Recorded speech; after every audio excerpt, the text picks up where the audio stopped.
গুঁড়া মরিচের গুঁড়া, এই আদা বাটা, এই কাচকি মাছের এই রেসিপির একটা হিস্টোরি আছে, বুঝছেন? এই হিস্টোরিটা আপনাদের সাথে শেয়ার করি।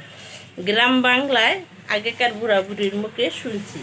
হ্যাঁ, তো ওই আগে গ্রামে প্রেমিক প্রেমিকারা দেখা করতো কেমনে, অপশন তো ছিল না, অনেক লাগতো। তখন ওই জাউলা সাইজা এই মাছ নিয়ে আসতো বেচার জন্য। তো ছেড়িটা ডাক দিব কেমনে, তা গানের মাধ্যমে কইতো, তারা মাছ লবিল জাউলা চেরিরা, নতুন গাঙ্গের মাছ লবি কাচকির গুড়া, তারা মাছ লবিল।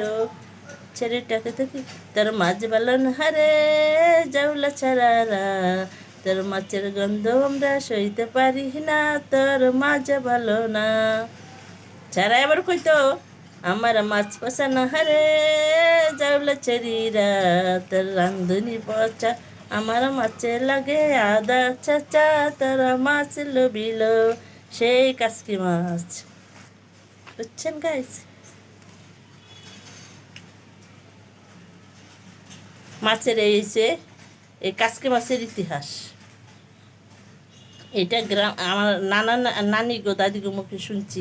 এই যখন এনি নদীর গাঙ্গে কাসকি মাছ ধরে আনতো, কিনে আনতো বাজারেতে, তখন এই মানে শয়তানি করে যে শিয়া নামাইয়ারে দেখে এগুলা কইতো তখন দাদি নানিরা খালারা।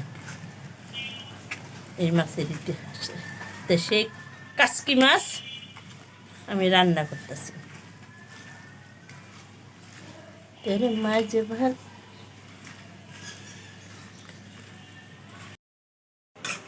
সেই চাটনি গাইজ বসাই দিছি, কারণ আপনাকে শুরুর থেকে আর দেখাইলাম না। এদের করে যাই তো সবসময় সব কিছু দেখান যায় না। এটার ভিতরে আবার এক ফোঁটা চিনি পড়বে নামানোর আগে, নাইলে স্বাদটা আসে না। আর যে টক খাইতে চায় শুধু টক টক, তার আর চিনি লাগে না। একটু চিনি দিলে হয় কি, মিষ্টি জাল টক মিষ্টি, ওটার অন্যরকম স্বাদ।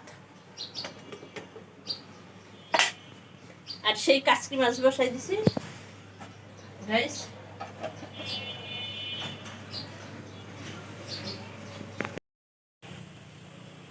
রান্না করা শেষ গাইস, আইসা পড়লাম খাইতে।